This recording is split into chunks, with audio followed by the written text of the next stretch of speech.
Today I'm going to discuss strategies to craft outstanding medical school secondary essays. One of the most stressful parts of the med school application process is writing secondary essays. It takes so much work to get out your AMCAS primary and push through the personal statement only to be flooded with secondaries. I'm Dr. Chirag Shamasian, medical school admissions expert and founder of Shamasian Academic Consulting. In this video, we'll discuss strategies to write persuasive medical school secondary essays so you can impress admissions officers and get accepted to your dream school.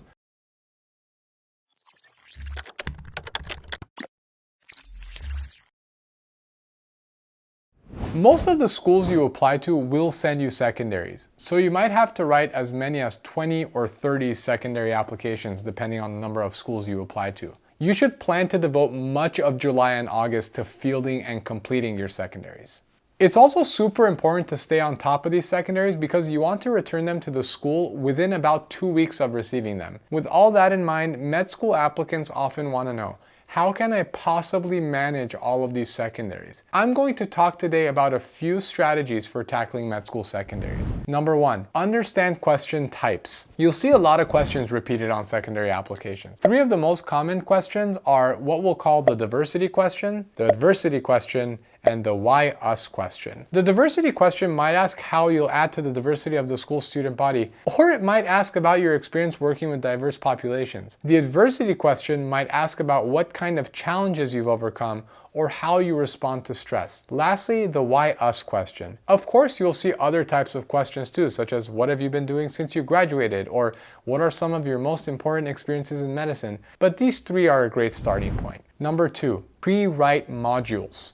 You should start by writing a 500-word response to the diversity question and the adversity question, knowing you'll have to modify each one for schools that ask for 300 or 250 words instead. The diversity question. Here are a few examples. Wake Forest asks, the Committee on Admissions values diversity as an important factor in the educational mission of the Wake Forest School of Medicine. How will you contribute to the diversity of your medical school class and to the medical community in general? The University of Arizona asks, describe the effect that your experiences with engaging diversity have had on your own growth and development. Provide an example and describe how it will impact your career in the medical profession. Remember, however they phrase it, schools are asking about your experience with diversity because being a doctor requires an awareness of many different belief practices and health needs, and a willingness to provide healthcare based on the specific needs of many different types of patients. A lot of students think that responding to this question means talking only about their experiences as a minority group. It's certainly fine to think about race, ethnicity, socioeconomics, and gender diversity. If you're doing that, be sure you find a connection to healthcare. You might talk about navigating multiple cultural worlds or about health disparities, but there are a ton of other ways to talk about diversity. Think about other ways in which you might not resemble other medical school applicants. Did you study something unique in college? Did you work jobs that other premeds might not have? We've seen students write about being computer programmers, being preschool teachers, or athletes. What matters is that you find a way to talk about how this unique interest of yours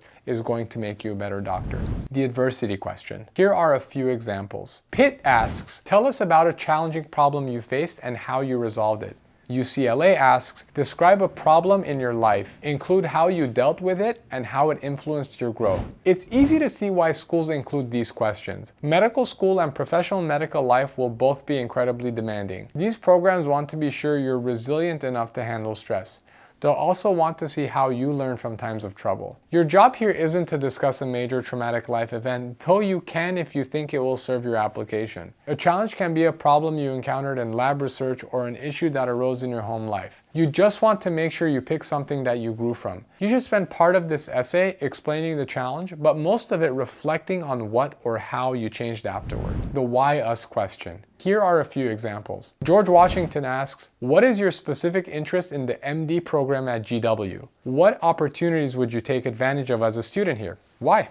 Miami asks, why have you selected the University of Miami Miller School of Medicine for your medical education? Please be as specific as possible. Med schools know you're probably applying to a lot of programs, maybe as many as 30 or 35. They want to keep their yields high and make sure the people they admit actually matriculate. So you need to show that you understand and are invested in the school. This doesn't mean writing a love letter. Your job isn't to tell a school why they're great. They know why they're great. Your job is to explain what specifically about their program you're drawn to and why you are a great match for them. For instance, if a med school has a fantastic program in rural medicine and you grew up visiting your grandparents in their Midwestern farming community, you can talk about that aspect of the school, bringing in your personal background. Now, if you're going to write a different essay for each school, why should you pre-write your YS essay? Partly because you're going to lead with some of the same qualities in each application. If you plan on going into family medicine or pediatrics, no matter where you attend medical school, you can research those programs at each school. You might start every YS essay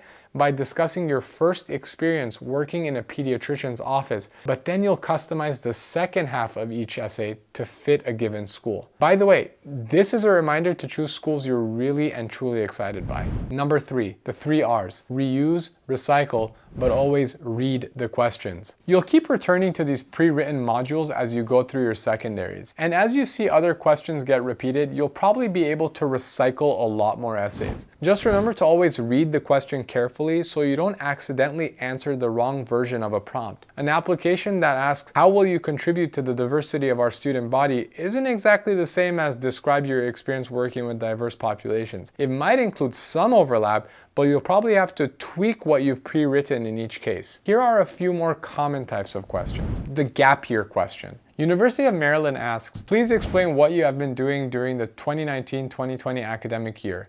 If you graduated, will graduate in 2019, what are your plans during this gap year?" NYU asks, "If you have taken any time off from your studies, either during or after college, please describe what you've done during this time and your reasons for doing so." Questions like this can seem very straightforward.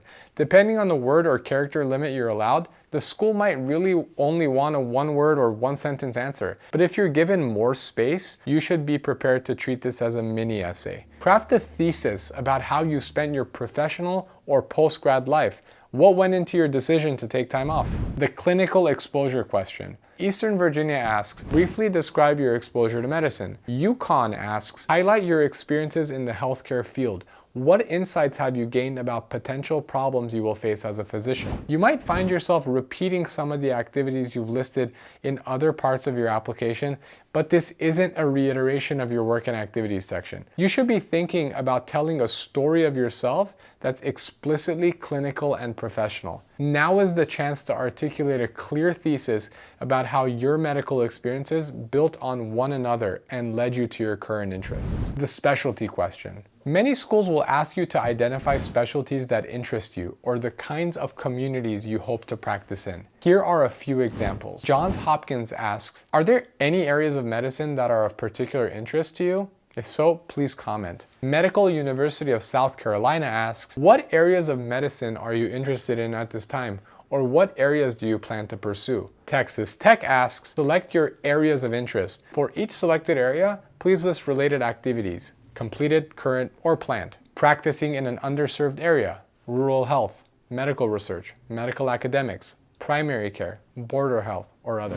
You've likely already gestured to the kind of medicine you're interested in practicing at some point in your application. It's probably visible in your work and activities section, and it might even have been a part of your personal statement. If you don't know exactly what kind of specialty you want to pursue, that's totally fine at this stage, but you should be able to write eloquently about your process for thinking through your interests. For instance, you might discuss your fascination with technology as a way into surgery or radiology. Or you might talk about your background in public health and social justice as you write about your interest in pediatrics or emergency medicine. The autobiography. A handful of top schools ask you to write an autobiography. This is one of the hardest prompts for many students. You're probably already burned out on personal storytelling from your primary and other secondaries. Here's how Vanderbilt and UCSD phrase this prompt. Vanderbilt says, "Write a brief autobiography. As completely and precisely as possible, give a picture of yourself, your family, and events you consider important to you. In doing so, identify the values that are of greatest importance to you. If you've completed your undergrad education,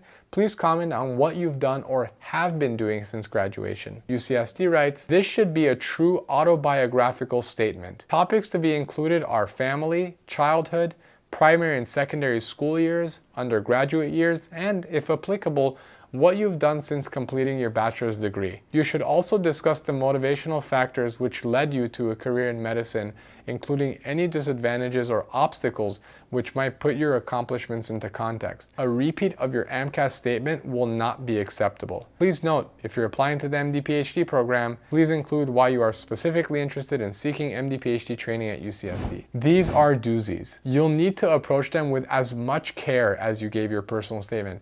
But don't skip over applying to these schools just because of this intimidating secondary. It's actually a chance to offer up a lot more about yourself, including personal context that led you to medicine. The key in both of these cases is to not just rely on chronology. You can start at the beginning of your life and end with where you are today. That's fine. But you still need a thesis or a few mini theses. For questions like this, write out some of your core values and passions and try to identify where they came from. For instance, if a lot of your time outside of class is spent cooking, maybe you can open the essay on a scene of you learning to barbecue with your dad and uncles every summer. You might discuss how the values of your close family still shape you today, and then take us through the chronology. Think of it this way, it's not easy to sit there and listen to a stranger ramble on about their life, but it's a little easier to hear stories about your friends' lives. That's because you have context for them. That's why the thesis or mini theses are so crucial here.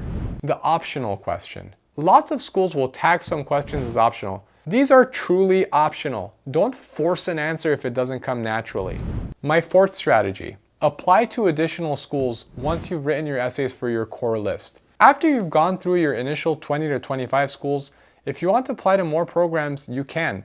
But avoid burnout by making careful and deliberate choices surrounding your school list in the first place. If you found this video helpful, give it a thumbs up and subscribe so you don't miss out on new videos. And if you'd like to learn more about the med school admissions process, including a whole section on how to develop a school list that maximize your admissions odds or how to write great secondaries, click the link in the description to get my free comprehensive guide, How to Get into Medical School. The strategies in the guide are the same ones we use to routinely help students get into schools like Johns Hopkins, Mayo, and UCSF. All right, thanks for watching. See you next time.